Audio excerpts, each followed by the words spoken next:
It's football season. Are you guys watching? Are you guys watching football? Josh, Eric. Why are you so awkward when you ask that question? I don't know. That was the most. Always watching football, Alberto. Always. That was the most awkward question. Like you forced yourself to say something like that. Yeah, I don't know, dude. I'm just like, you know me. I don't really watch football. I know I know football through Nightcap. That's all I know. So I just. Hey, Alberto. What? Did you watch Saw today? Is it Saw season? Not yet, dude. What are you talking Did you enjoy about? that today? Nope.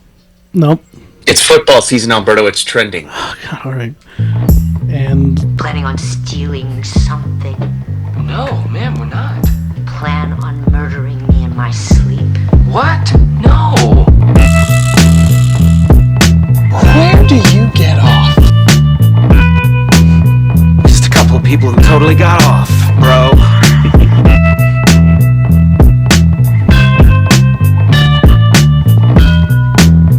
Hey, show us your basement. What? No. hey, show us your basement. That was from one of our hosts, Josh, who's one of the best voice actors to come out of Colorado.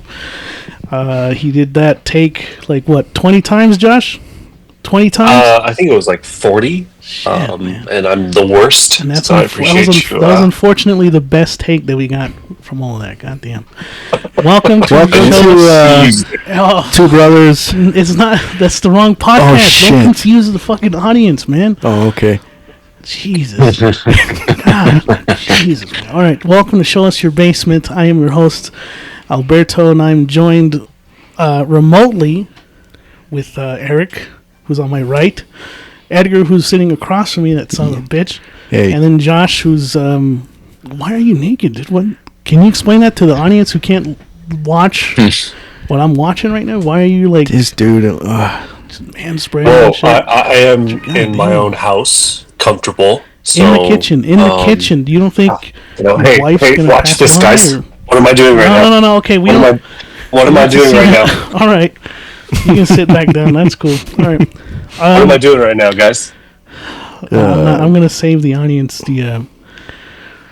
the embarrassment of what you're going through. So, anyways, this is a bonus Be episode. amazed, guys. We are recording a bonus episode of Show Us Your Basement for those who have been listening thus far. We did Weapons. Me, Edgar, and Eric went to the theater. We watched Weapons, which was a great experience. Josh couldn't go for some reason. Josh could not go, which sucked. Hopefully, he'll join us on the next one. But this one's going to be another bonus episode where we'll be talking about Alien Earth. I think we're on episode 5 up to this point. So we'll get into that. And we're going to talk about a movie that's been getting a resurgence because it is the 25th or 30th anniversary. I forget. I think it's the 20th anniversary. Josh, do you know of TMNT? What year are we on? When that we should have had that shit already. But I thought it was 35th. I think it's 35. Yeah. 35th Anniversary. It's 10 years off. That's fine. We'll also be giving our thoughts, a little like a retrospective on Teenage Mutant Ninja Turtles. The movie we're talking about. 1990. Mm-hmm. Jesus Christ, man, I'm off today. But before we get into it, I do want to give a shout out to the people who have been listening to Show Us Your Basement. I have been reading the comments. I haven't. What they say. Oh, well, I'm glad you asked. Let me actually pull this up. There was a comment on our episode for... It wasn't an episode, actually. It was the promo that we put out. Which one? We did the basement promo where I'm like doing my own little like Criterion thing. Oh, okay. We did get a comment. Did you guys read the comments on that? I just read it for the Kevin Smith. Yeah, there's a few in the Kevin Smith one. Shit, it says only 2 comments, but I read one. Maybe he deleted it. Oh. And he said, "I don't understand these pics," is what it said in the comment section. And look, I don't want to break kayfabe, but that was just a bit. All right, I was just picking movies out on random. It was not meant to be like this sophisticated, like I'm pulling out the greatest movies of all time. So for that person out there, I'm sure, hopefully you understand now. It was just a bit. Yeah. But thank you for at least watching that promo. That's cool. But I like to see the engagement. It's been great. A lot of people have been enjoying these episodes so far. I was sharing with the guys through the chat that at least in terms of like Spotify and people like downloading the episodes and shit, the Saw X episode is our most downloaded episode, which is ironic because it only has like 11 views on YouTube compared to all the other views on our episodes. So Yeah, that's an interesting stat. it's interesting. I thought that was interesting. That Saw X is actually the most downloaded one. But anyways, thank you guys for listening. We really appreciate it. I hope you guys can continue to engage and tell us what you guys think, where we think we should improve upon, what we should talk about, stuff like that, so that way we can, give you the best podcast possible. And go Birds! We're gonna start saying that at the top of the podcast, and we're gonna start saying it at the end of the podcast. So, Want to know? Yep. let's. Yeah, that's right. I watched that game. I did. All right, so let's get into it. Alien Earth. This has been. We were thinking about doing this after like episode 2. I think we were planning on this bonus episode, but I'm kind of glad that we got up to episode 5 for Alien Earth. And I just want to start off by saying, Josh, Eric, I know you didn't like recommend me to watch the show. You did tell me, just, hey, this is a good show so far after episode 1. I have to thank you guys. This might be one of my favorite shows of the year so far. So far. Wow. I know, high mark. Up against what? Up against the Studio on Apple TV. I don't know if you guys watched it. Heard great things about it. With Seth Rogen. Yeah, it's a great comedy. For me is SpongeBob. The new season came out too. So Oh shit, you're on that SpongeBob yeah, shit? God damn. that's why. You're on that Nickelodeon shit? No surprise. And also rivaling against like season 4 of The Bear, which I thought was excellent. So Alien Earth. I mean, let's dive into it. I think you two are the biggest fans of the Alien franchise between all 4 of us. Eric.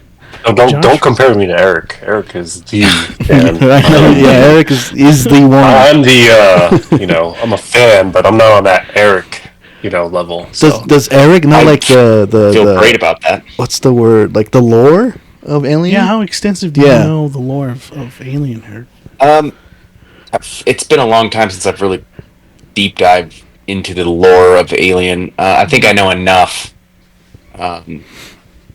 because it's been heavily pulled through major motion picture films. I mean, they definitely have like plenty of comic book lines and series, but they're their own kind of separate stories for the most part, I think. I don't know how well they tied them into the current films, because a lot of the old material from the Dark Horse comic days, that's old material that was released. Some of it, I think, was released before Alien Resurrection came to theaters, so it's probably outdated. I mean, not a big deal. Alien Earth is not, or not Alien Earth. Dark Horse is not canon, correct? No, I think it's its own universe for the most part. Yeah, it's its own universe, and Alien Earth is a long time coming, because they teased this for Alien 3. God Yeah, damn. they did. There was the original promo, which Josh actually showed it to me, for Alien 3 when they were advertising it to hit theaters. It definitely painted this picture like this was all going to happen on Earth, and then it was very much the opposite. So Alien 3 was a little bit of a mess, I think, from the beginning of what it was actually supposed to be. I think it was supposed to be much more like in alignment with the second film, some of the characters, and then that got scrapped. Because the second film was directed by James Cameron, not Ridley Scott. And so I think they were going to go probably more of the James Cameron route, whatever that was, but that all fell through, and it was, well, yeah. Well, it was a nice was not as advertised. Nice little history lesson there for people who, like myself, are not huge Alien fans. I didn't know that. So I guess we'll start with you, Eric, because I know that this is like... You talked about this on the Alien episode, how this was like an anticipated show for you. You were kind of nervous, a little skeptical. Yeah. So give us your thoughts so far. What are you thinking about Alien Earth? after 5 episodes? Well, the 5th episode actually really opened up a different part of the story that I wasn't sure of. I was trying to make predictions on what was going on, but to kind of backtrack to the beginning of the show, in terms of the story, it's very different than I think I would have imagined as it's kind of unfurled. They were very quick to introduce other alien species that were on the Weyland-Yutani ship that crashes on Earth. Yeah. And so they're putting a lot into a totally different group of alien races, which is, I would say, very new to the alien universe. So it almost seems like they're really focusing on one particular specimen, the one with the eyeball. It's like an intelligent being. We can get into that a little bit later, but that was emphasized early in the very first episode. One thing I'll say is the way this show starts, obviously there's a dramatic scene which it kind of takes place. The first episode, there's a scene happening and it's already kind of like into the action, and there's a couple characters and you don't really know what's going on, and then the ship crashes. And what they talk about early in the show, that the world has kind of been divided into basically like almost like 4 corporations, correct? So there's there's the Weyland-Yutani Corp, but they each kind of own their own hemisphere of North and South America. I think Weyland's in the North America, and I think Yutani's South. And then Prodigy, I don't remember what part of the world he's owning, but this is a new corporation to the alien universe, as far as I'm aware. He owns a different part of the world, and that's kind of how the world is being run. It's no longer like a government system; it's just a corporate. It's all corporations. So, Josh, it's all corporations, which is interesting. I think we could all relate to that. Yeah, we could. Yeah, no, that's true. You know, we're all puppets to an organization, right? So, going back to that first episode, would you guys argue, or could you see that maybe that is one of the best introductions to a movie to date? You mean show? To a TV show? show? Yeah. To a TV show. Yeah. I agree. Yeah. It parallels the first Alien. Would you agree, right? Like, that's kind of what it was going for. Oh, 100%. Trying to recreate that, like, almost shot for shot. I think some people. Yeah, when they all woke up and then they sat there and they were having breakfast, right? And they're all like, "I just woke up," that type of feeling. And then it cuts to pretty much like they're all getting slaughtered. Yeah, it's killed. Like the end, basically of this quote-unquote time. Like a movie. Yeah. Yeah, I know. I like that. It was a great cold open to the show. I mean, for me, like, going back to the whole corporation kind of aspect of it, I really enjoyed that. I think that's a good way to, because there's like the 4 pillars of the Alien franchise that I've at least gathered. Are like, obviously the alien and the fear of being like possessed or losing your bodily autonomy, being like infected by like this parasite, right? And then you have the corporation side and how cruel it is, and how they will send people on suicide missions for nothing, no real incentive to be doing these missions. Your fucking family dies when you're out there. And then there's like the slow burn, like the atmosphere that they really capture in a lot of these movies. And that 4th pillar, I think, is the one that's really been explored in Prometheus, which is like where does this all come from? How does this all been created? And I think Alien Earth is the best thing to happen to the Alien franchise in terms of exploring those elements. I think it benefited from it being a TV show, because you really give breath, like space, for each of these pillars to grow, right? That's what I really enjoyed. Those first 2 episodes are very, like, they really were hoping that you will take the bait and be like going on this ride with us, because they're pretty slow. Would you agree?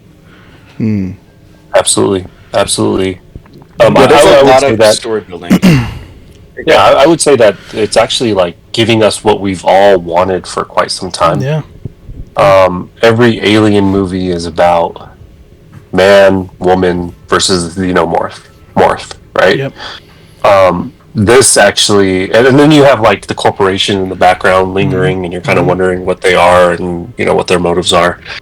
This gives you the corporation first, and it kind of puts the xenomorph in the back seat a little bit, and little hints of it here and there. So that's what I kind of appreciate about Alien Earth more so. Yeah, it's very geared towards, when you go back to the first film, it's pretty evident that the corporation is going to sacrifice the crew at all costs just to obtain the specimen, to presumably use it as like a bioweaponry. And this show is, to what you guys are talking about, it's very corporate heavy, so it's really building the story around these corporations and kind of like the dirty, grimy workings of everything is expendable. Got to have my hands on the specimen. That's at all costs. And they talk about it in the show in one of these recent episodes where they basically signed up for this 65-year job and leaving everything behind, because by the time you get back, everyone is either going to be dead or extremely old. So, and they even talk about how, like, I did this for a fourth of the share. Like, they're doing it for what sounds like very minimal in their time frame, and it's just, it really highlights, I think, what we see a lot in particularly corporate America, just selling our soul. The engineer guy was like, that little kid was talking to his boss, and he was like, "Oh, what are you going to do with your share? What are you going to do this?" The guy just looks at him and he's like, "We're doing this for 65 years. They're just giving us our share for 65 years." That's crazy, dude. That's crazy. Kind of like, are you an idiot? Are you that dumb? It's a lot of money when you get it, but like, you're sacrificing your entire life. So, but it doesn't feel that long or forever as well, because they're in this sleep, this continuous sleep as well. Which is really kind of interesting. You don't think about that to his point.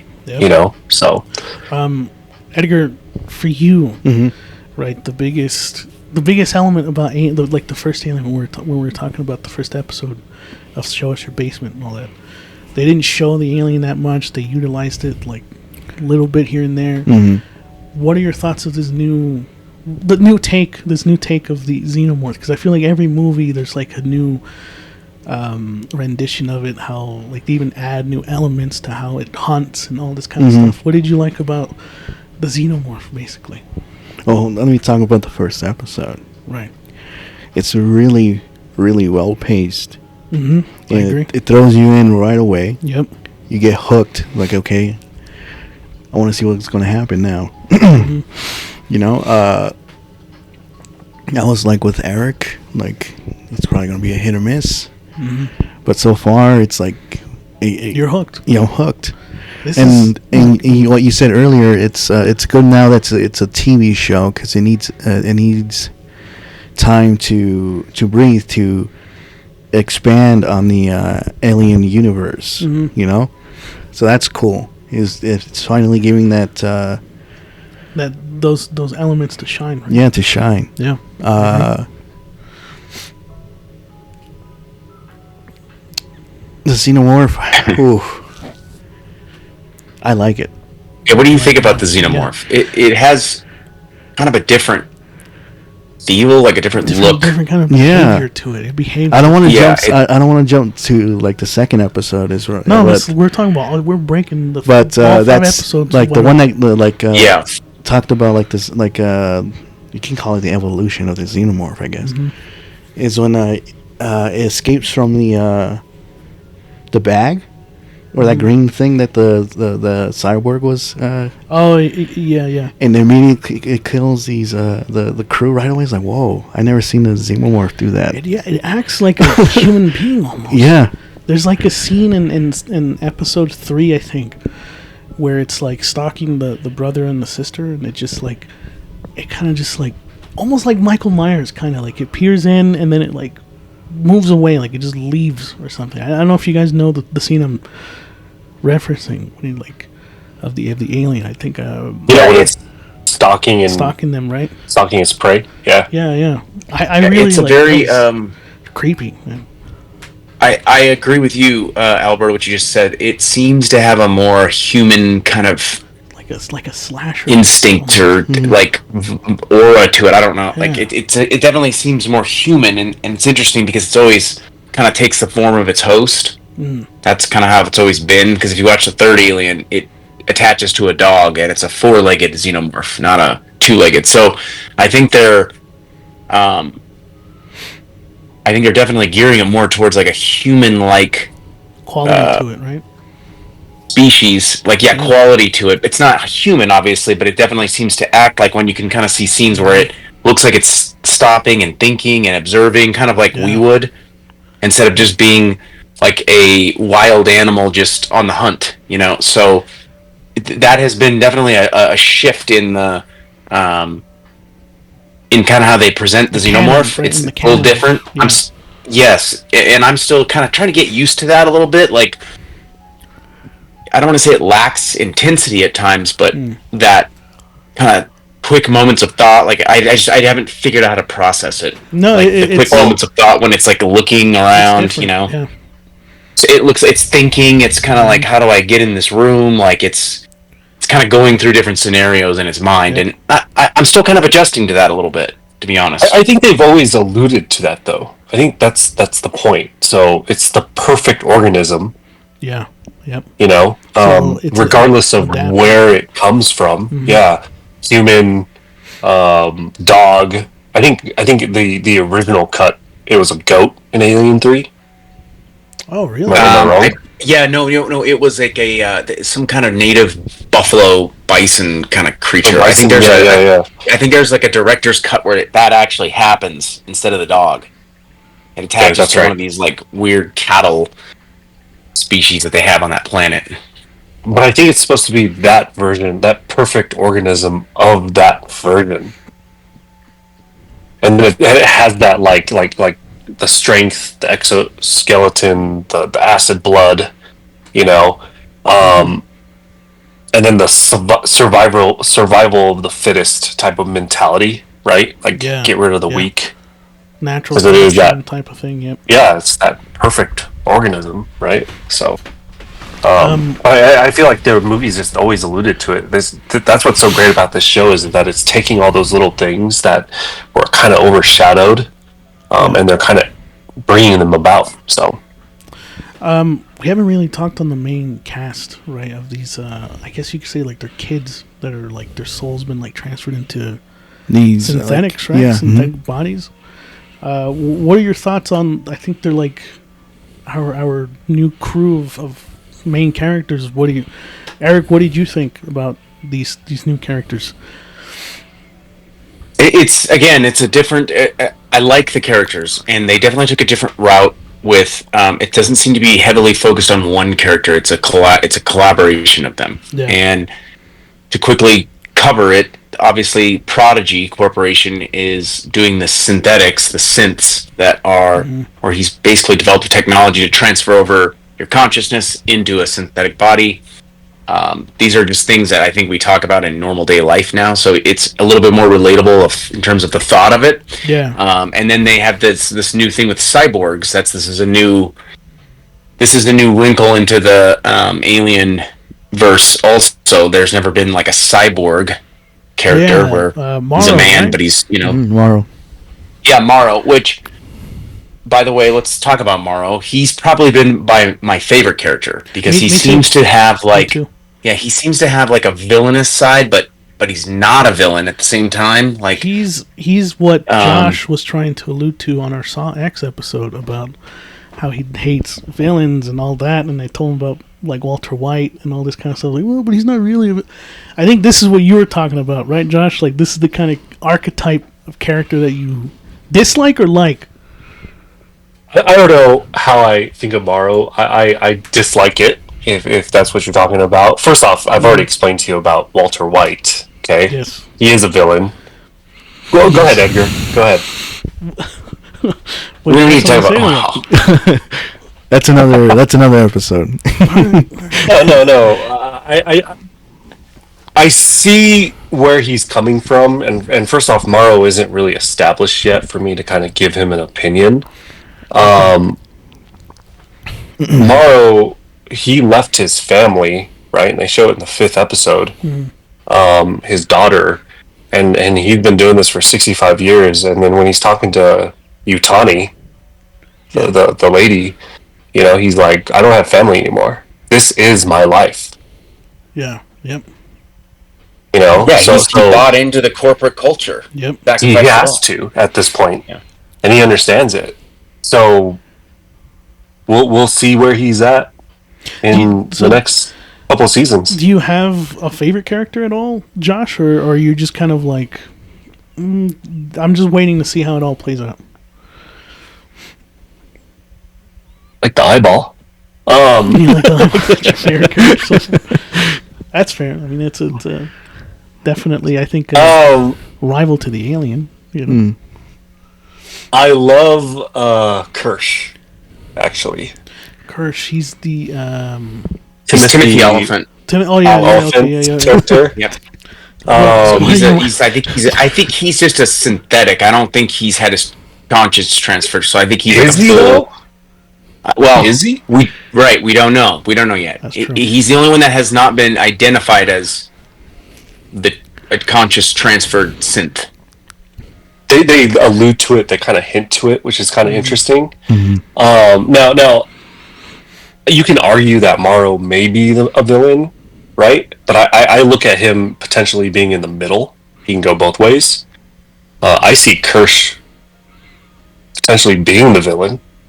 Yeah. I think you're right. I think you could be right. The 5th episode, they really kind of opened a little bit more up on Morrow's character, and that's where I'm kind of... Now you're like, okay, well, maybe he's not the villain. He could play a great villain with the way he plays that role. He does seem like he has this ruthless, brainwashed, like locked in, I'm going to get the job done. Utani's telling him, like, no, don't even worry about it. Come home. He's like, nope, I'm bringing it home. I'm going to get the specimen, the xenomorph, and I'm going to bring it to you. But then after watching the 5th episode, the one that we just had last week, the family dynamic and kind of showing what he sacrificed and seeing some of his emotions before he goes out on this job, it kind of opened up like, okay, I think he's obviously going to have a massive role in this show, but I think he's actually probably going to be more of a protagonist in the end. Is my guess. I'm also. And I think, but I actually like where Josh is going with Kirsch. I think this is going to be. I think he's, so far as what we know, we are assuming he's a synthetic AI, and I think this is going to be like setting up for something rampant. Like he's going to be like a rampant AI kind of, and he's a Terminator. Probably try calling all the shots, right? Yep. He's going to. I think, he's standing up against Boy Cavalier, right? Yeah, he's the only one that's really kind of testing him, and I wouldn't say keep him in check. And he's a synthetic. Yeah. I don't know. Do you have a favorite? Timothy Elephant is such a good actor. I think I'm just gonna. No, to Josh's point, Eric's point. I really like Morrow. I think he's my favorite character. I think while we're already kind of speaking a little bit on episode 5, that's been my favorite episode of the season so far. And I think a lot of Alien fans agree. I've been seeing a lot of like people online. Limit the spoilers. I haven't seen episode 5 yet. You haven't seen episode 5 yet? No. You're on episode 4, right? You finished 4? Finished 4. Oh man, I'll try to limit the spoilers a bit on episode 5, but without getting too much into it. Oh, my favorite character is Xenomorph, dude. Yeah, the Xenomorph played by I don't know. No, because I like the new take it's going with this. Like it has that hunter stalker mentality. It does. We haven't seen in the. I like that. Oh, I mean, and it's like rarely smart. I think it's maybe, I don't know. I'm jumping the gun here, but I think it has one of those eyeball thingies attached to him. That's why. No, I don't think so. I don't know. Maybe I'm just. No, because you haven't seen episode 5. Oh, that's why. Okay. Yeah, you gotta watch episode 5. Okay. But I do. Hey, without seeing episode 5, that was a very good foreshadowing. That's a nice little thought. But you gotta watch it. Yes, it is. But you gotta watch episode 5 now. No, but just before we get into episode 5, I do like your point about the Xenomorph. Is it fair to say this is like the most brutal we've seen a fucking Xenomorph? Definitely. Like, you don't see the kills, but like in episode 2, when he goes through that, like the party of all those fucking people, like you just see the aftermath of what he fucking leaves behind. Oh my god! Like, even for FX, I was like, Jesus, they're really like getting away with some pretty brutal shit. Like this is. Would you agree this is the most brutal Xenomorph? No, I said yes. I'm not. Eric. Mm-hmm. Where's his rank? Yeah, So I far? think he's. Yes, I do think the Xenomorph in Covenant was a very well done Xenomorph. Despite the movie, that was a very well the way they filmed that Xenomorph. That one was very intimidating, very aggressive, and I kind of thought that one because that one felt like it was much larger in size and like its stature. Like it felt like a very intimidating Xenomorph. Or this one is. I'm not saying it isn't, but I think this one has the potential, or these Xenomorphs, I should say, have the potential to be brutal. I mean, I'm not saying it isn't, but they kind of didn't really show a lot of the brutality. It just kind of ran in. Yeah. Like I think it was episode 4. It kind of showed the aftermath, which that's fine. But yeah, you're definitely very brutal. Yeah, for sure, and I like that. Yeah, so like going back to episode 5, without giving too much away for Edgar, but like for me, lately, well, not lately. I think this has kind of been going on for just the whole pantheon of TV shows. But every TV show has an episode that separates itself from the rest of the show and becomes like one of the best episodes in media. And I feel like this one is up there. For me personally, I think it really did such an excellent job at it's like a movie, dude. Like I could watch 2 hours of this episode of episode 5. Like it really does. It's like for you didn't like the pacing for Alien, right? You didn't like how like it was kind of a slow start. It's not really a spoiler to say that episode 5 basically goes through the kind of the same events as Alien, but it does it within an hour, and it fucking does it perfectly. Damn, okay. It does not waste a moment. Like everything that happens in that episode, it's like a fucking ticking time bomb. There's this thing in film and media that's called Chekhov's gun. Have you guys heard of this term? No. So it's this idea that once you see, or let me give you an example, right? Like if the audience sees a bomb under a table, and then the two characters coming to the scene, they sit down, and they don't know that there's a bomb under the table, but the audience does. The audience is waiting for the moment that bomb goes off. And there's something that happens in episode 5 with the water bottle, where you're just waiting for something to happen, and it's like this very tense, like 15 minutes of just being like, someone's gonna, oh shit, what the fuck, they're gonna about to do it, and it's just. You're waiting for things to finally like just go fucking south, and it eventually does. But without giving too much away, like episode 5, fantastic fucking episode. This is the one where I'm like, oh yeah, I'm watching all the videos that break down the Easter eggs, all the little like stuff like that. Fucking loved it. Question. The eyeball. Going back to the eyeball creature. Is it a villain? Yes and no. I don't know. I think. Well, Edgar's not going to know yet. He needs to watch it. This is obviously. It's not going to give you any spoilers. Okay. Yeah. Dude, I don't know. That's a good question. That's something I've been saying. This is a very intriguing part of the show because it's so off script for Alien films. To add another dynamic of another alien race, but it looks like it's going to play like a very significant role in this show.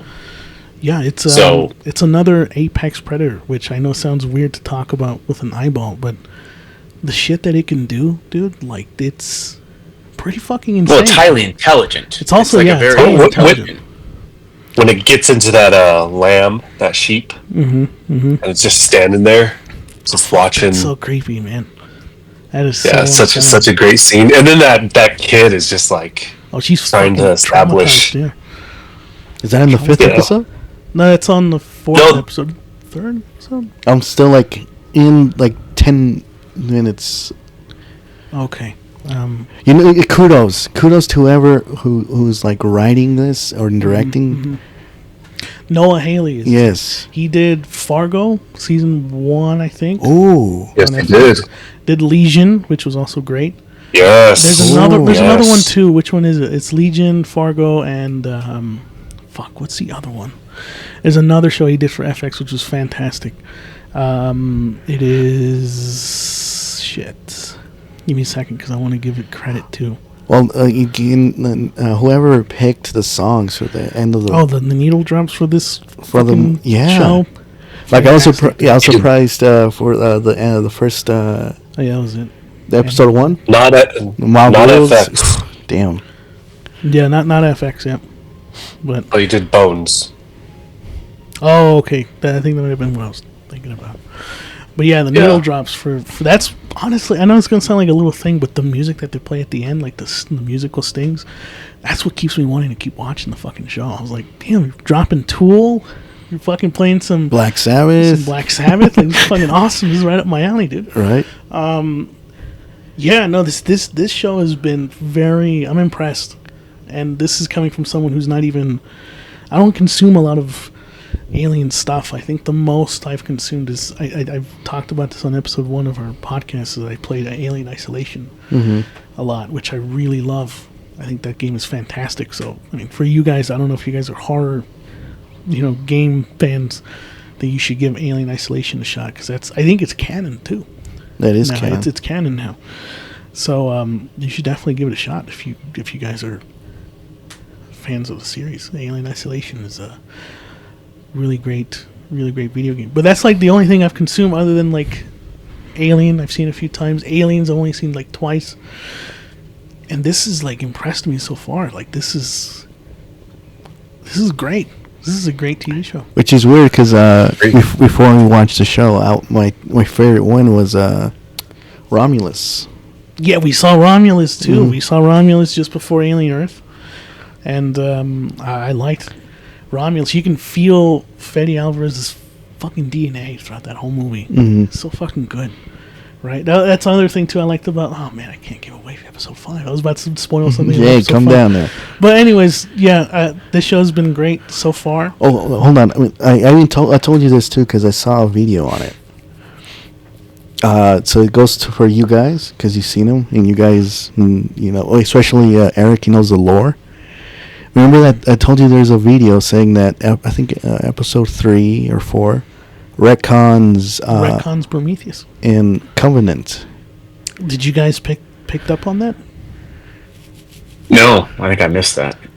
Really? Believe it or not. I think I missed it Probably a too. little bit. Yeah, Did you catch it? I missed it because I was You told curious. me about it, and I was like, "What is it?" So they retconned? I did hear, and I told Eric this a while back, is that Noah, the creator of Earth, he's not a fan of Covenant and Prometheus. So he's planning on not speaking to it at all. And I was hoping that, if you were to bring back David, now is the perfect time. Yeah, I think Josh is right. So it doesn't necessarily retcon Prometheus or Covenant, but he's not taking anything from those movies and putting. Yeah, he's not a fan of them at all. So in terms of, I don't know if it would say retcon. He's just not Like touching the material, like the source material. He's not acknowledging it, basically, which Oh. I guess for some people is sort of a retcon. But Oh, okay. again, this is coming from someone I don't. Oh, okay. I'm not too much into the Prometheus Covenant lore and shit like that, but I actually did hear. No, I think that might have been a theory. Never mind. No, I'll disregard that. But yeah, so I'm really enjoying the show. Josh, I know you're one of those people who are like, if they stick the landing, I will say this is greatness. Is this also kind of where you're at too? You're like, I'm enjoying it, but I'm not putting my stamp of greatness on it. Yeah, I'm not gonna. I'm enjoying it. To your point, absolutely. I'm not gonna just say, "Hey, this is great." Yeah. So far, so good. For me, I will say what can kill this for me is the direction of Wendy being able to speak to and communicate with the xenomorphs. That is a huge To me, I thing. think it's an interesting concept, but man, I feel like it can potentially kill the series as well. There's always that one episode that can like fuck the whole entire series up. series. Yeah. So I agree. I agree with Josh. I have to see the whole season first to say So okay. you're reserved also. You're like, no, I'm not. Because there was that one chance, like I said. Like, and I feel like in a show you have to, right? Yeah. You know, even like the shittiest of series out there give you at least one great episode or a couple great episodes, right? You know, so IMDb is trending the critic score down a little bit on Alien Earth. That doesn't surprise me. I feel like it's always like a strong start. Well, everyone's really like digging it, and then it starts to kind of. The only what I keep seeing is that they're showing too much of the alien. I was like, why is that a negative? A negative. I don't know. You know. Looking up, I don't know. Yeah, we'll see. I mean, for me, maybe I am jumping the gun too much, but I really dug episode 5. Eric, where are you feeling? Where are you at on the spectrum? Are you also kind of reserved? You're saving your thoughts until the end of the season? I'm definitely going to be saving my thoughts. I'll kind of give you the best, my best opinion that I can. There's a lot of things that we just talked about that are really good about this show that they're opening up. I do believe in. It doesn't always have to be the same exact formula. We can definitely create something new and bring some excitement back into the franchise. Introduce a new crowd to the franchise, right? Because they're reaching out to this is a different type of reach. This story, the way they're building it, the dynamics of the corporations. I'm a little worried. Really? I think that there's a chance there could be too much going on here. We have introduced a lot of new alien races. That one of them seems to be taking a very precedented role, the eyeball. Species in this series, and I have no idea where this is going to go. It almost seems like it's going to be maybe aiding them and helping them. I don't know. The character Wendy, as to Josh's point, we were talking about her. He was just talking about her.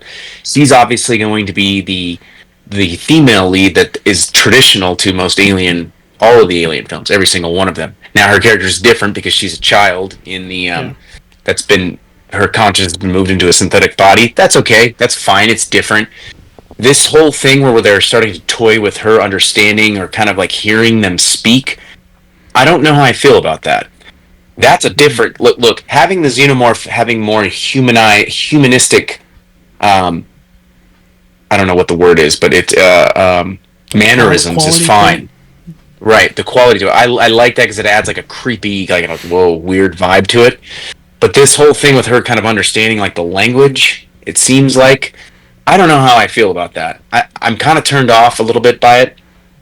But it could end up being fine. But this is something I could see getting just lost, and we're just throwing shit in there to make shit up.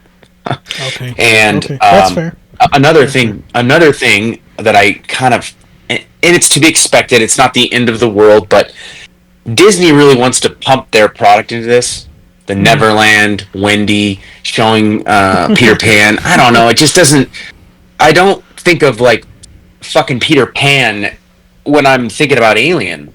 Yeah. And Neverland, and this thing that they're doing with the corporations adding Prodigy. It's fine. It's okay right now. I like that character.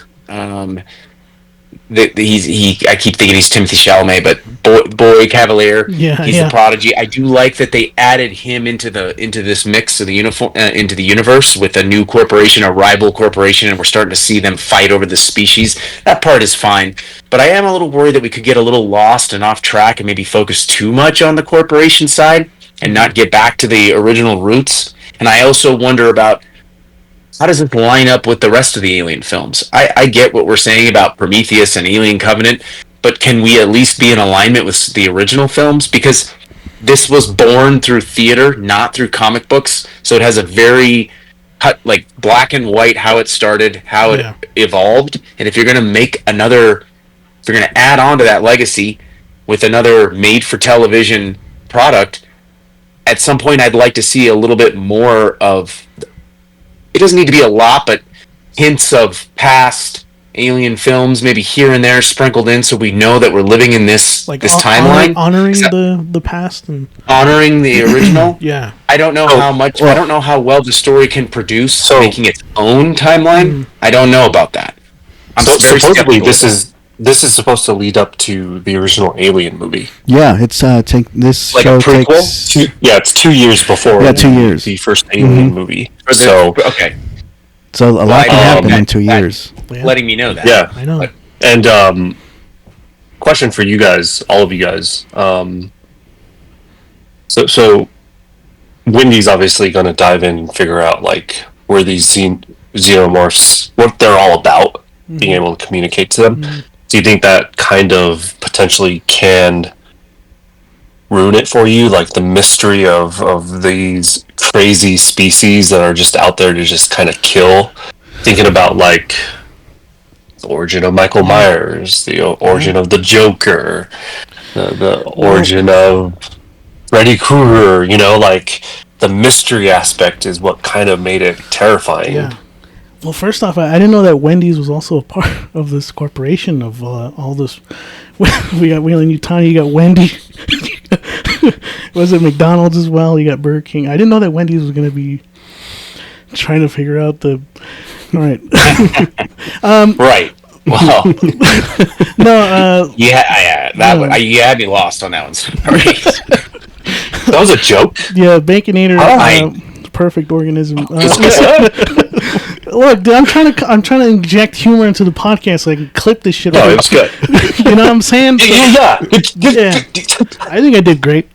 No, I think it would have ruined the mystique. Honestly, I do think there is a sense of that's one of, I think, the reasons why people go and watch these movies, because they almost want to know more about the character, more about the lore of Alien and everything, but also not wanting to know. I don't know. Do you as a Halloween fan, you're like, you want to know about Michael Myers and why he's like unkillable, but if they tell you, would it ruin it for you? Like, I think it's on a tightrope for me with Alien Earth. It's like, I don't know, dude. I don't know if I want to know. That's kind of weird where they're taking that to this direction. Like, I never seen people like, I don't see that. Like how you guys explain. I don't see it either. Like someone communicating with the aliens.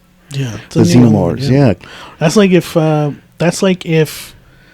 don't know, if they made a Halloween movie where, Michael Myers is living in a sewer, and then you have this kid who like Halloween, and then hey, there it is, and then he's also like his soul or like his mentor transferred into him. Teach them this kid. That was like a terrible idea, Alberto. We should talk about it on another podcast. No, but I agree with you guys. It does ruin the mystique. It would if they did go further to it. Yeah, I don't know if it's ruined it yet, but we could. This is setting up to be bad. It could be bad. It could be great, but I'm not bad right now. I'm jumping the gun on this. Mm-hmm. I'm thinking this xenomorph that we're looking at. I haven't seen episode 5, so I don't know if Yeah. Maybe this is the perfect, like, alien. It's always gonna be the perfect word, right? Like this, because it's smart and it's all these things, right, that we just talked about. Yeah. And maybe one of these corporations takes it, dissects it, and takes takes out that so-called smart of the xenomorph. The smart. Yeah, I don't know what you want to call it. Smart. I don't know. The intelligence. The intelligence. There you go. The smart of the xenomorph. I don't know. That's my theory, and that's what we see now is these senseless, Let's call them morons, right? Let's be honest. You'll know when you watch episode 5. There's a line about that too. I'm just saying that's my theory. Yeah. Of what's going to happen. Yeah. No, well, I mean. Yeah, I'm. Look, I'm kind of in the basement right now. Damn. Really? Of this show. What the fuck, Eric? I think you did like a 180. I thought you were like enjoying it. You're in the basement. No, right now? I also think. Look, maybe I'm an old man yelling at the alien cloud from days of past. But and look, I'm not giving up on this yet. I'm not. I am fearing we're going to get way too messy. There's a lot of characters. Okay, remember, there's a lot of characters that have pretty strong roles, and we're trying to kind of figure out who's who. Are there going to be too many villains? Because you could honestly point at 4 characters right now. You have Utani, you have Krish, which is Timothy Oliphant's character, which I do think Josh is right. If we're going to predict, I think he will be the ultimate villain. But then you have the boy Cavalier. He's obviously a creep. And then you have Morrow, who we don't really know. He has like very kind of, sometimes it seems like devious, like evil kind of. Is he plotting? Is this diabolical? You know, but Old man but yells then at you kind of cloud, think like maybe the he's not. Simpsons, or Maybe like a Simpsons cloud. yeah, like this I'm is I don't what- know this is their what, grandpa. This is what Edgar was referring to. Do you see that? Old man yells at cloud. I can't move it to your left. Move it to your right. Move to your right. Move to your right. Okay, too far. Way too far. Back up. Okay, I give up. But that's it right there. Yeah. You could say that's me for sure. And Yeah. and I think again, it's fair that you don't have an opinion on this, Eric. Yeah. Yeah, basement Like is the rest of us. Jeez. Well, I mean, Yeah, I think I'm jumping the gun and saying it's great. I probably should have I sealed think, back. yeah, you're the one who's saying it's I'm fucking great. glazing it. I think I should probably And restrain us myself. 3 were reserved. Yeah, look, it's the No, perfect example of it has you a and different I reach. are reserved. yeah. Alberto's greatness. Mhm. Eric's I don't know. basement. I don't know. Why Okay. It's like Edgar and I are standing in the background, and we're just like, yeah, we'll just wait and see. And Stand Yeah. in the background like You know, the you guys alien are- stalking the show. Yeah. You're waiting to see how Yeah. it's gonna evolve. we're drooling Yeah. as we just look at you guys. And, No, yeah, I think we're all Well, on the same. I don't know, Eric. I thought you were. I guess Well, I mistook my. Look. No, I mean, look, it's He's just fine. I worried. spoke to it He's earlier. a worrier. I'm worried, but I spoke to it earlier. He's They're a worrier. definitely looking. They're reaching out to a different, a bigger audience. This is going to attract a different audience. I think you and Edgar Mhm. have not like. This is kind of the first time I've seen you guys. I've heard you guys speak about excitement coming from an alien. This is a show, but filming, and so I'm really thrilled that you guys like it because I'm glad it's good. It's good for the franchise to have a successful show. I want it to be successful, and if it is successful, despite going the direction that it is, that's good for the franchise. But from as an old head, I'm worried. There's a lot of things going on here, and some of it I like, but then there's also other things I'm looking at, like. We've got an intelligent species that they're introducing. It's an alien also. We've got Wendy, who's kind of hearing their language. And I've got these theories, like, what if she starts to, like, maybe kind of control the alien? Or, like, the xenomorph, maybe she's trying to, like, That's a good befriend it? theory. I don't know. It's a that's weird... what I'm done watching. So Yeah, right that's why I'm now, worried. That could he's ruin like, it. right. If she starts to influence the xenomorph like it's a pet or something... Yeah. That has me Go worried. Pikachu, and she fucking throws the Pokemon ball, and then the Xenomorph comes out, attacks. Hey, it's the- Disney now. Now that's Timothy right, Joe. Yeah, no, I mean, I think we're all. Well, I have to stand my ground. Yeah. I think it's great, but we do have, I think, 4 more episodes or 3 more episodes. I think it's like 8 episodes in total. I'm not sure. Lately, a lot of shows are 8, so let's say 8. Wouldn't be Yeah, surprised 8. if it's 8. So, but we still got plenty of time. You know, this isn't a movie. This is a TV show. We do have some time to kind of. You know, loose ends. there's a rumor that it connects to the show Shogun. Oh shit! Really? Yeah. Are you just fucking with me? Yeah. My God, come on, dude. Oh my god, dude! Yeah, well, I'll just stay in the basement. That's no. slight on Imagine Shogun, I'm saying. a samurai xenomorph. God damn, a xenomorph samurai with the fucking hat on and Yeah. like falls off immediately because it doesn't have the head to. Yeah, They so time traveled. Is that what it yeah, is? Back Yeah. to the Future. Back to the Future. They get the DeLorean, and then they. The xenomorph is like so advanced it gets into the DeLorean. Yep. Ends up in a Shogun time. Nice.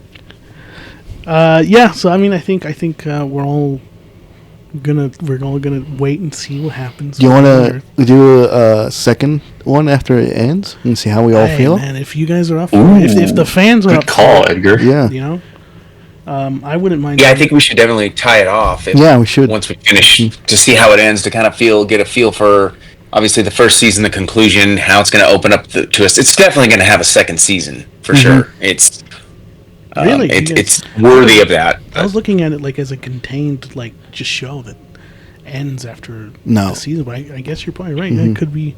There's no talks about a renewal, is there? Not yet. We'll see. Mm-hmm. We'll see then.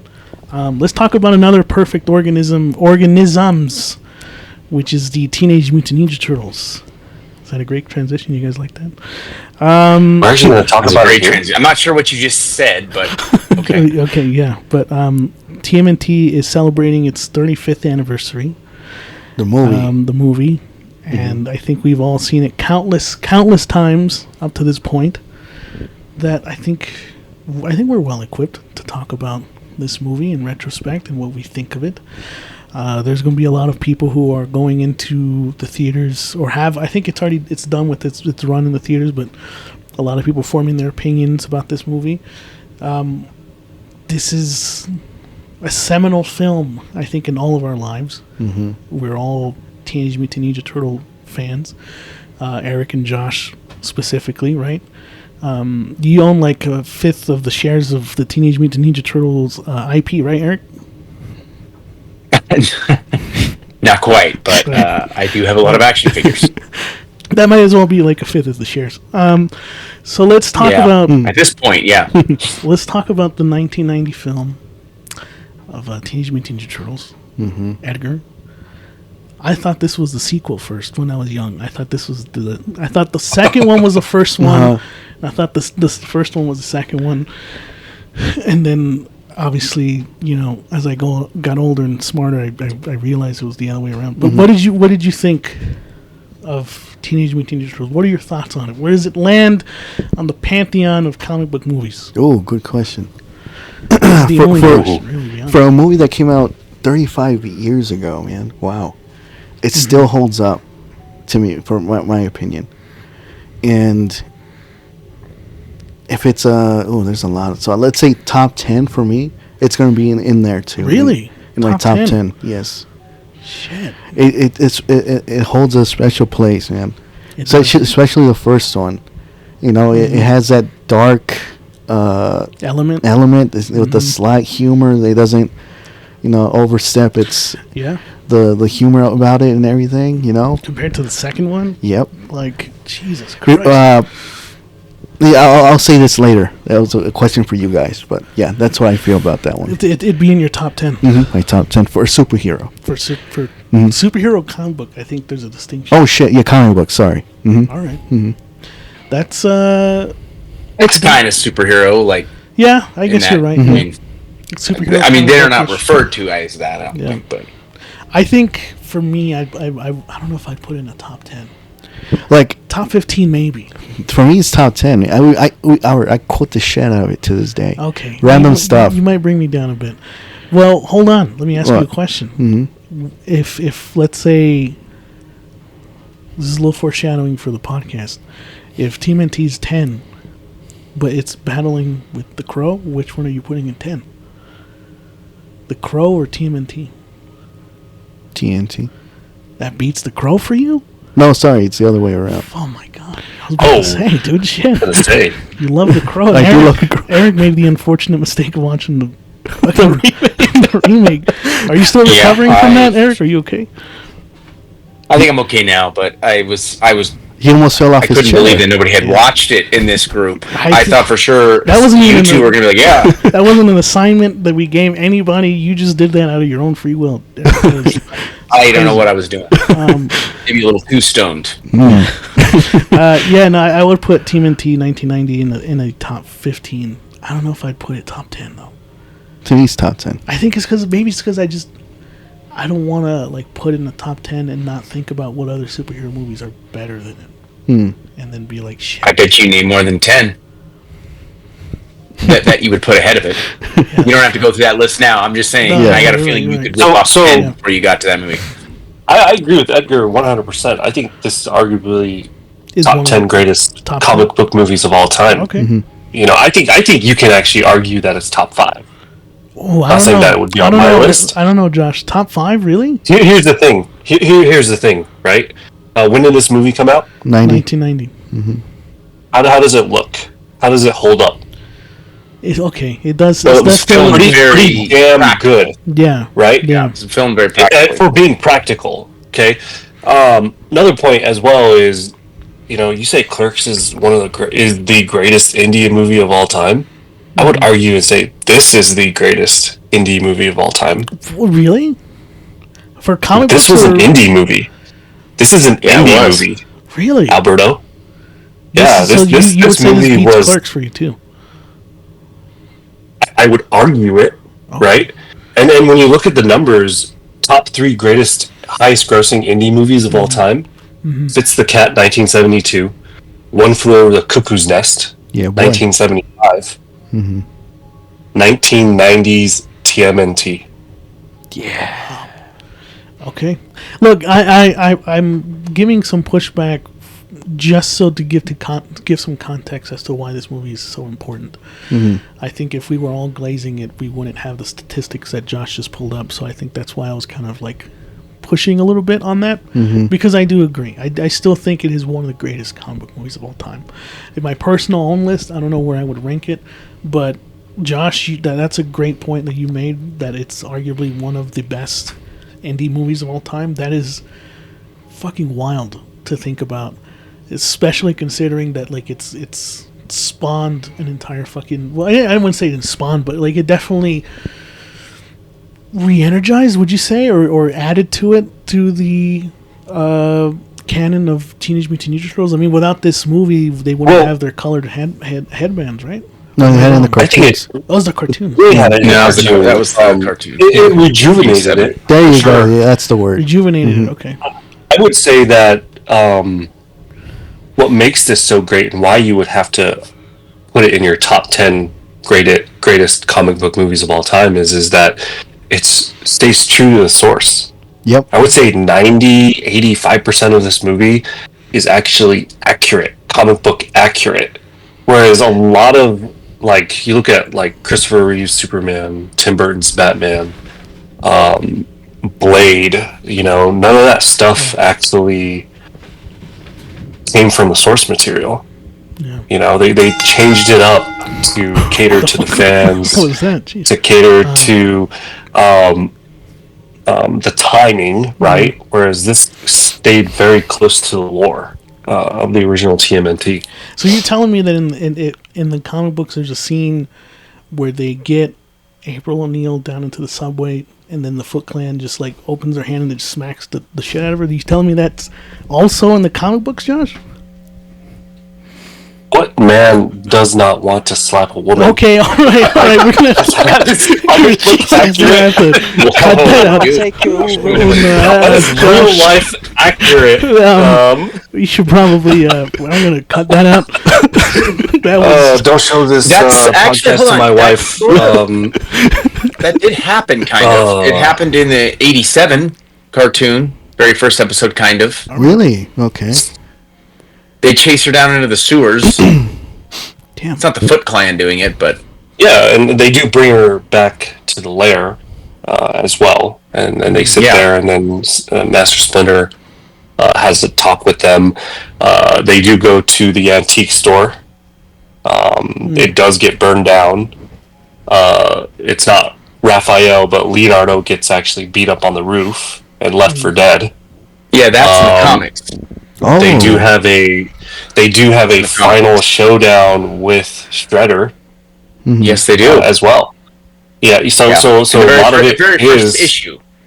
Yeah, and then there is a confrontation with Raphael and Casey Jones on the street. So this holds true to the source material better than most comic book movies. Argue with me, man, guys. I'm willing to hear you guys out. Tell me I'm wrong. That was going to be my next question. Is this movie flawless for you, Josh? I hear you talking a lot about how great it is, but I mean, is there any cracks in this movie that is like showing its age? Perhaps, maybe the suits are not as visually appealing anymore, or is there anything that you would say that detracts from greatness? Absolutely, there are certain scenes. It was made in the 90s. It was an indie movie. It was very low budget. Mm-hmm. You can see the strings out of the suits. They open their mouth. You see their eyeballs through their mouth. Yeah, that's kind of it was very Yeah, but the movie is so great that when you enjoy the movie, it, overshadows the bad. I think for me, I mean, like, I know we're talking about this specifically because it's the 30th anniversary. 35th. 35th anniversary. But I'd have to say TMNT 2 is my favorite. Get the fuck out over of the here. first one. I think. I think the second one is, for me, sticks in my mind more than the first one. And maybe it's because I do enjoy more of the humorous elements in the second one than the first one. But I mean, there's funny moments in the first one. No, I'm not saying there isn't, but I think I'm okay with how over the top it gets in the second one. Oh, okay. You know, that's an element that sticks throughout all other TMNT media up to that point. Becomes kind of synonymous for being over the top. You know, and I think the first one is much more grounded. To Josh's point. And I don't know, it's not as rewatchable for me as it is the second one. Oh, fuck off! Especially now, like I was gonna say, like it has mature themes, even for like a kids movie. If you think about it, like in the beginning, after they do their first, like I don't want to call it, not like a mission, but the outing, yes. And Splinter talks to him like, you guys, you gotta. Basically, you gotta learn how to grow up, or like to be there for one another. Yeah, because one day I'm not gonna be here. Mm-hmm. That's fucking like shit for a fucking. Yeah, and then I'm done talking to Alberto. This is a Edgar and Josh conversation. Hold on, why are not including me in this fucking conversation? What's going on now? Because you like. Did I trigger you? Did I trigger you with my claim about? I expect better from you, Alberto. That's all. I'm just speaking just my and truth. And that's what you see throughout the film, them growing to these sort of adults. They're teenagers, but like I feel like they're learning. They're learning. Basically. Yeah. And Edgar, I have to piggyback what you said. Like that scene where Raphael comes back, and Splinter has that heart-to-heart talk, and he tells him like all fathers care for their sons. Mm-hmm. Holy shit! I remember watching that when I was 7 years old, and I was like, holy shit! Yeah. Yeah. What he says, like, he says like you're unique out of your brothers because you battle the anger by yourself. You're demons. Battling, yeah. But don't forget us too. That we're here for you. It's like, damn. Okay, fuck. And that was from TMNT too, Edgar. So go ahead and just give us an example from the first one. And I feel like if you guys, I feel like we have a Shawshank Redemption right? over again, and doesn't even know what he's watching. This is the question I was going to ask from the top. Like I've seen it so many times. It feels like it's more, sorta feels like more like a Raphael story in a way. Am I wrong in thinking that? That's actually a good claim to make, man. Because it kind of focuses on him, right? Him being like not a loner, but like he goes. He's separating himself from the pack. He's not really like, I'm doing my own thing. Screw you guys. I'm gonna go to the movies and yeah, like it does seem like that. I do agree with that. Like it shows that without them being united, they are not as great, right? They're not as strong. They're only as good as their as their brothers. They have to lean on each other. Yeah, I do like that. That's actually, I appreciate you bringing that up. That's a good one.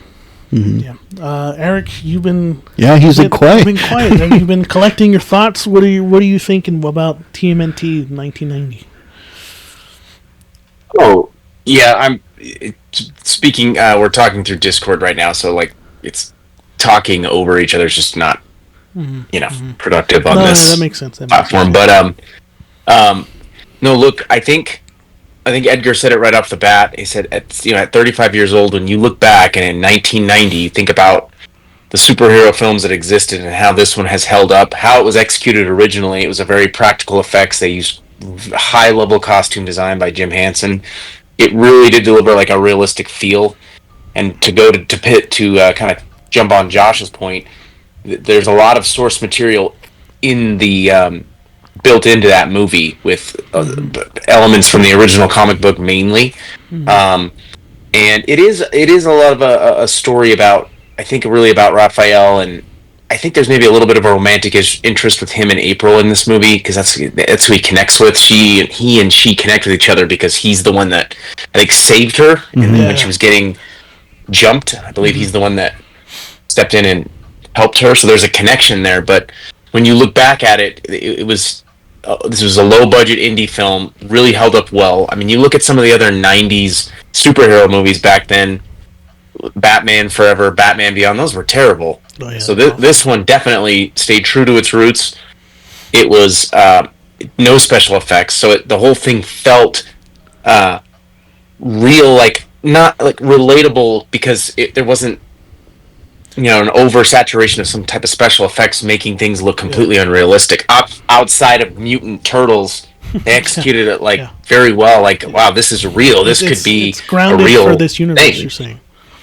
Absolutely, grounded for this universe, and it had a very dark tone to it. It had this this vibe about it that felt like if you go back and read the original comic book run, there was 7 issues that came out first, and if you go back and read those, this film really does capture kind of that darker side, not quite to the same level as the comics, but it definitely had that dark tone, something you don't see nowadays in I guess superhero films that are designed more for children, because I would say this was more for kids. I don't necessarily think a lot of the DC movies are geared towards just a young audience. I do think this film was made probably more for the younger audience, but great dark tone, held up well over the years.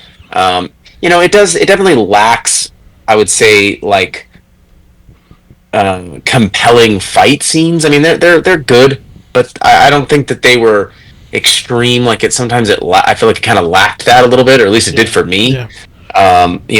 The final fight with Shredder on the roof was each brother's like taking their shot at him, and it's like kind of weak little counters from Shredder, and he's knocking him down, and it just a little bit soft.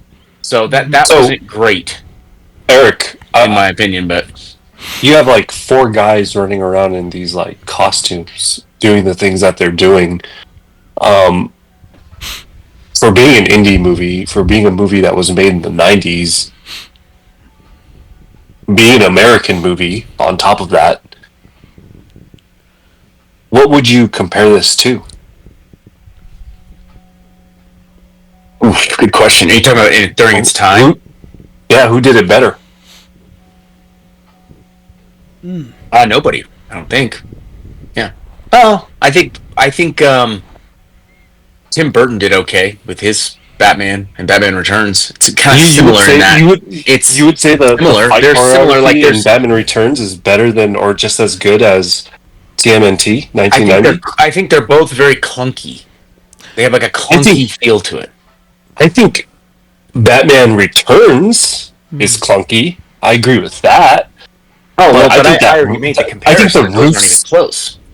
I think the roof scene with Raphael when he's fighting the Foot Clan was amazing.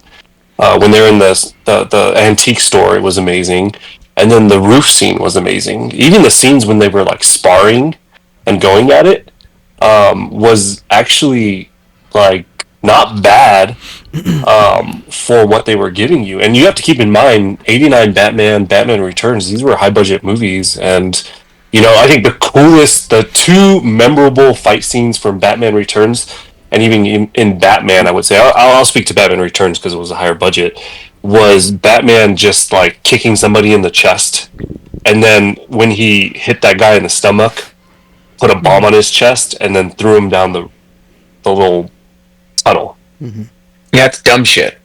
Yeah. Look, I'm not saying it. Look, I am only. This is why I agree with Edgar 100%, because there's no other movie compared to this. This is why you would arguably put this in Edgar. I'm like arguing this top 10 thing for Edgar. That's it. I agree with them 100%. Yeah, look. You want me to keep going, Edgar? I can right? agree with you, man. Look. This is a great film. I'm not taking it away that it's a great film. No, yeah. I'm just highlighting that there's moments of clunkiness that it is what it is. It was the time. Yeah. It was the time. I get it, but There's no movie close to like what they did when it came to their fight choreographies and being in suits and so forth. Sorry, Alberto, go ahead. No, it's fine. I think, I mean, this was 4 years later, but I think if you were to ask me that question, what rivals it? In terms of action scenes, right? If we're comparing like what you were going to about TMNT, honestly, I think The Crow actually does rival it. Like with action? With action, I think it rivals TMNT for sure. I know that was 4 years later, but it was also a lower budget. I think it was 23 million. TMNT was 13 million. So I mean, there is like a, discrepancy there. But I do think if you're asking me what rivals it, I think The Crow does. In terms of a comic book movie, I think the action scenes in that film were pretty fucking memorable, in my opinion. Right?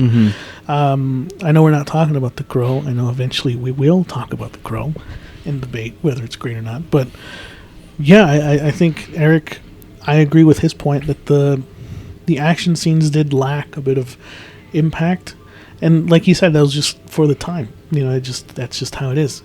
You other than the rooftop scene and that sparring scene that Josh was talking about, like, are those the moments that really stick out to you in your mind as a whole for the movie, or is there those scenes where Splinter is talking to Raphael or stuff like that? That's what really kind of speaks to you more when they're around the fire, the campfire, and shit like that. That was a good scene. Yeah. But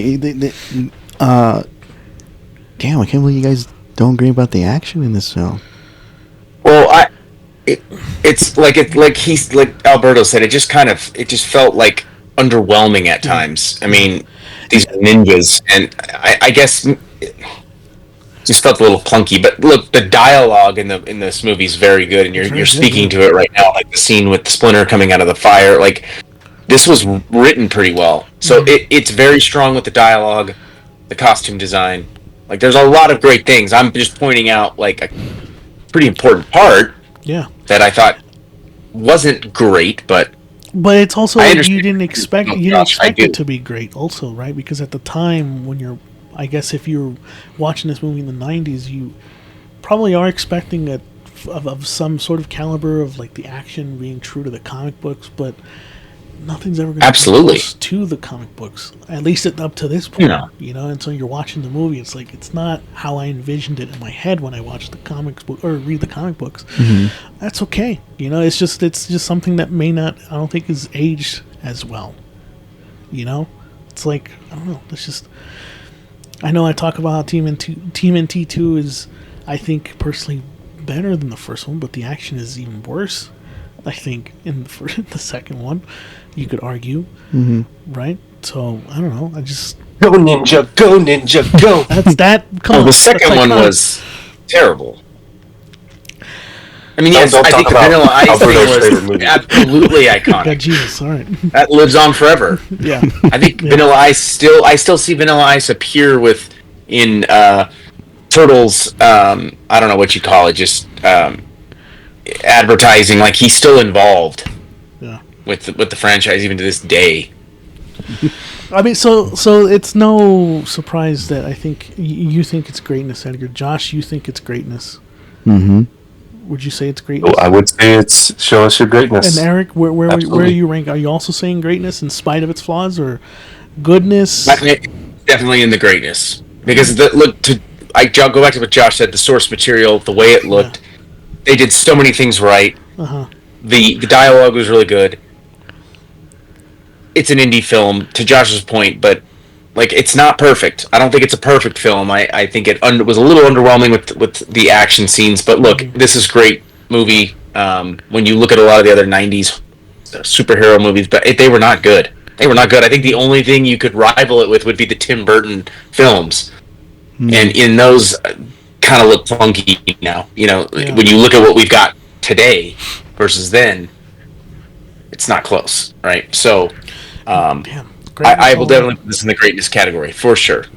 You, Howard? Yeah, I'm gonna say greatness, Center. Come on, look, just because there's flaws doesn't mean something isn't great. I think we'll all come to know that as we do. What's the flaw? It's not show us you're perfect. Yeah, it's not show us you're perfect. Yeah, so I think it's still great. It's a great film, and Yeah, Josh, I kind of felt like you were arguing it was show us your perfect or perfectness or whatever you want to call it. Yeah, show us your Hey, goodness. I actually appreciate Edgar saying that this is arguably the top 10 greatest comic book movie of all time. I agree with him. Hey, I just had to back my guy up. Edgar, you came through shockingly tonight for me. I'm like, whoa, this guy's on the greatness for Alien Earth, and now it's TMNT 1990. Yeah. Are you greatness for Earth? Great. No, I'm enjoying it. It's really good. Well, I'm reserved with Josh. Okay. Like you said, there can be one episode, or it can be multiple episodes that can ruin it now. But right now, it's so good. But I gotta see episode 5. I keep hearing even you guys agree that it's like one of the best. So we're not ranking Alien Earth today. No, we're not. Yeah, I'm sorry. We're not ranking. Even though I probably inadvertently already said greatness for Alien Earth, and I have to stand on that. So I'm not gonna back you down already from said it. You said it. Yeah, but Eric said basement. So it's Eric okay. did say basement, but there's room to grow. I just said I'm there now. It's Yeah, not the, he's it's not my tipping final. It can grow. I think is what Eric is implying. He's not. Yeah, stuck I'm there. going to watch the show. Yeah. There's no doubt. I'm not giving up on the show, but Yeah. I said my piece. Like we said, we'll come back once it ends, and We'll give our thoughts on it. Yeah. No. So I think TMNT is greatness all around. There's a reason why it was on our list to talk about in the podcast and to begin with. Yeah, I mean, this is a great film. It's one of the, to Josh's point, probably arguably one of the greatest indie movies of all time. it's weird. Even just quick, this movie gives you I know it sounds dumb to say, but life lessons basically. It does. No, it does. Yeah. Even Casey Jones when he saves when he saves Master Splinter, he talks to those kids. Mm-hmm. Even he does his little speech There's like all these goddamn. little life lessons sprinkled throughout. Yeah. Mhm. But I don't know, man. Those Michael Bay movies, those are really great films, man. I think you're missing out if you have not seen those movies. Those are goated. I agree. My favorite one is when they're in the elevator they're just yes, yep. Johnny Knoxville, as Leonardo. Shrek. Yeah. And then Shrek out of the shadows. Yeah, Johnny Knoxville is voicing Leonardo. That's all you need to say. Yeah, which is great, right, Eric? I mean, we all have to agree to that. Terrible. Fucking horrible. No, I agree. It was terrible. Their arms looked like fucking pickles, dude. It was not great. Johnny Knoxville wasn't even the original cast for Leonardo. They had to throw him in last minute to do all the voiceovers for whoever the original. I don't remember what happened, but there was a different voice actor for Leonardo in that movie, and they had to do literally they were done filming, had to go back and re-record it or something. It was a fucking mess that was. Yeah, it's definitely a dark spot in the TMNT canon. Darkest spot there is. Yeah, well, thank you, listeners, for tuning in for this bonus episode of Show Us Your Basement. We really appreciate the love and all the attention that you've and the engagement that you've been giving us for these past few episodes. We really enjoy it. Yes, thank you guys. We're going to continue doing this for as long as you guys will let us. We have plenty more to come in the future.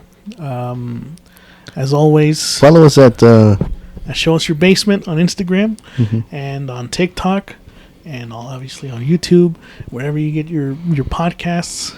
We have listeners from all over the world, like Australia. There's one from I think one was newest one is Germany. So we got some listeners all around the world, Thanks for listening, guys. So we appreciate it. Yeah, that's awesome. It's great to hear. It's great. So thank you, guys. This has been fun. We'll do more of these. Eric, as always, what do you got to say? Go Birds. Go Birds.